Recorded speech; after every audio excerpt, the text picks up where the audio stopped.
आइए बात करते हैं हिंदुस्तान की तरक्की की, अच्छे दिनों की, काले धन की।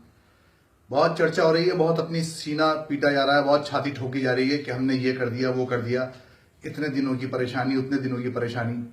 मैं सवाल ये पूछना चाहता हूं कि काला धन किसके पास है और काला धन रखने वाले किस तरह काला धन रखते हैं। ये बेचारे मामूली लोग, गरीब छोटे छोटे लोग जो अपने रोजमर्रा के राशन के लिए परेशान हो रहे हैं। फल वालों के फल सड़ रहा है, सब्जी वालों की सब्जी सड़ रही है, लोग अपनी दुकानें खोले बैठे हुए हैं, कोई खरीदार नहीं है। घरों के अंदर लोगों के पास राशन खत्म हो चुका है। बच्चे इधर उधर से पड़ोस से मांग के या उधार मांग के वो अपने घरों में बच्चों को खाने खिला रहे हैं। इसके बारे में आपने सोचा था क्या कभी? आप अपने आप को बहुत ज्यादा एक्टिव और बहुत डेडिकेटेड और बहुत महारत वाली सरकार बताते हो।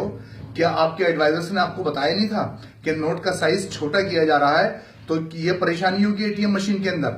आपकी क्या प्लानिंग थी? आपका क्या होमवर्क था? आपने क्या तैयारी की? आप लोगों को सिर्फ बेवकूफ बनाने के लिए यहां पर आए हैं और सिर्फ फायदा पहुंचाने के लिए उन पूंजीपतियों को जो आपके पार्टनर्स हैं। क्योंकि दुनिया जानती है कि आपने मुकेश अंबानी को मौका दिया कि वो आप जियो के ब्रांड एम्बेसडर बने। हमारे देश का प्रधानमंत्री एक मामूली सी कंपनी की मॉडलिंग कर रहा है, वो जियो बेच रहा है। आपने ब्लैक मनी वहां कन्वर्ट करवाई। आपने अंबानी के सगे बहनोई को आरबीआई का गवर्नर बनाया। आपने बाबा रामदेव को, जिसकी औकात नहीं है 20 रुपए की, आप उसको 30,000 करोड़ का आदमी बता रहे हो। क्यों?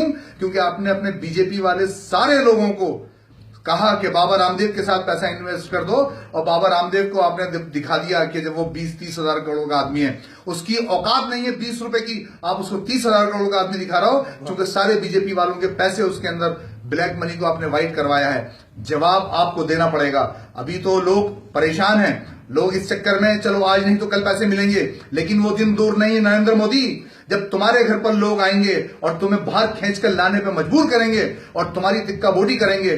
तुमने जिस तरह हिंदुस्तान को परेशान किया है, हिंदुस्तान के लोगों को अपने काम धंधे छोड़ के, अपने बीमार बच्चों को छोड़ के, अपने घर की शादियों को छोड़ के, अपनी दुकान छोड़ के वो लोग बैंकों की लाइन में लगे हुए हैं अपना पैसा लेने के लिए। और वो जो तमाम ब्लैक मनी वाले लोग हैं उनको तुम सूट बूट के साथ अपने साथ बिठाते हो, अपनी टेबल पे उनको खाना खिलाते हो। ब्लैक मनी लोग रखते हैं फॉरेन करेंसी की शक्ल में, ब्लैक मनी लोग रखते हैं बाहर के मुल्कों में, ब्लैक मनी लोग रखते हैं गोल्ड की शक्ल में, ब्लैक मनी लोग रखते हैं प्रॉपर्टीज की शक्ल में। आपने उनके लिए क्या किया? ये बेचारे छोटे मोटे लोग, अगर मैं मानता हूं कि किसी के पास 50 लाख 1 करोड़ रुपया तक भी हो सकता है कि हो, लेकिन उससे क्या होगा? जो बड़ी मछलियां हैं आपने उनको पकड़ने के लिए क्या किया? आपने अपनी ब्लैक मनी का क्या किया? पहले उसका जवाब दिए, बाद में लोगों को परेशान कीजिएगा। आप जापान गए यहां पर ऐलान करके, अरे बेशरम, जापान जाते तो वहां के लोगों से ये सबक लेकर आते कि अगर वहां के एक प्राइम मिनिस्टर के ऊपर बदगुमानी का इल्जाम लगा था तो उसने अपना रेजिग्नेशन दिया था। तुम तो हिंदुस्तान की जड़ों को खोखला कर रहे हो। तुम इन गरीब लोगों को कह रहे हो कि ये 2G स्कैम वाले लोग हैं, ये 2G स्कैम के लोग तुम्हें लाइनों में नजर आ रहे हैं। इंतजार करो उस वक्त का जब ये खामोशी तूफान बनकर उठेगी और फिर तुम और तुम्हारे चमचे और ये मीडिया के लोग जो ये दिखा नहीं रहे कि लोग कितना परेशान हैं, जब लोग इनके दफ्तरों के अंदर घुसेंगे और इनको बाहर खींच खींच के सड़कों पे लाएंगे, उस दिन का इंतजार करो, उस दिन का इंतजार करो। और अभी तो मैं बोला हूं, मेरी आवाज के साथ करोड़ों लोगों की आवाज मिलेगी। हमें किसी चीज का खौफ नहीं। अगर ये देशद्रोही में जाती है बात तो मेरा नाम है मसूद हाशमी, मेरा मोबाइल नंबर 9811921919।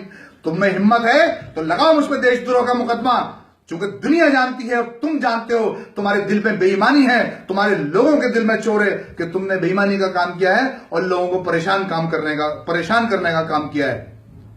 शुक्रिया।